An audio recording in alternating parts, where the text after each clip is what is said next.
যোৱা মঙলবাৰে অনুষ্ঠিত হোৱা নেট পৰীক্ষাৰ প্ৰশ্নকাকত ফাদিল হোৱাৰ প্ৰতিবাদত আৰু প্ৰকৃত দোষীক উচিত শাস্তি দিয়াৰ দাবীত আজি তেজপুৰ আৰু শোণিতপুৰ জিলা ছাত্ৰ সন্থাই চহৰৰ আদালত চাৰিআলিত এক ধৰ্ণা কাৰ্যসূচী ৰূপায়ণ কৰে। এই প্ৰতিবাদী কাৰ্যসূচীত আছুৱে কেন্দ্ৰ আৰু ৰাজ্য চৰকাৰৰ শিক্ষামন্ত্ৰী দুয়োগৰাকীৰে পুত্তলিকা দাহ কৰি ৰণোজ পেগু হুঁচিয়াৰ, ধৰ্মেন্দ্ৰ প্ৰধান হুঁচিয়াৰ ধ্বনি দিয়াৰ লগতে প্ৰকৃত দোষীক কঠোৰতম শাস্তি দিয়াৰ দাবী জনায়। লগতে শিক্ষাৰ্থীৰ জীৱনক লৈ হেতালি খেলা কাৰ্য বন্ধ কৰাৰ দাবী জনায়।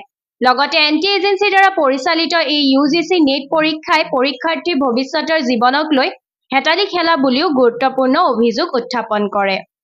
সদৌ অসম ছাত্ৰ সন্থাৰ আহ্বান মৰ্মে আমি সদৌ শোণিতপুৰ জিলা ছাত্ৰ সন্থাৰ জিলা সদৰ তেজপুৰত আজি ভাৰত চৰকাৰৰ শিক্ষামন্ত্ৰী ধৰ্মেন্দ্ৰ প্ৰধান আৰু তাৰ লগতে এগৰাকী অকৰ্মান্য অপদাৰ্থ শিক্ষামন্ত্ৰী ৰণোজ পেগুৰ প্ৰতিমূৰ্তি দাহ কৰিছোঁ। ছাত্ৰ সন্থাৰ স্পষ্ট মত, ছাত্ৰ ছাত্ৰীৰ জীৱনক লৈ হেতালি খেলা বন্ধ হ'ব লাগিব আৰু তাৰ লগে লগে নেট আৰু নিটৰ যিদৰে বিসংগতি হৈছে, দুৰ্নীতি হৈছে, অনিয়ম হৈছে আৰু স্মাৰ্ট পৰ্টেলৰ জৰিয়তে ছাত্ৰ ছাত্ৰীৰ জীৱনক লৈ যি হেতালি কৰিছে অসম চৰকাৰে, আমি ধিক্কাৰ দিছোঁ, গৰিহণা দিছোঁ আৰু তদন্ত হ'ব লাগে। দোষীক কৰায়ত্ব কৰি কঠোৰতকৈ কঠোৰতম শাস্তি দিবলৈ আমি ছাত্ৰ সন্থাই দাবী জনাইছোঁ।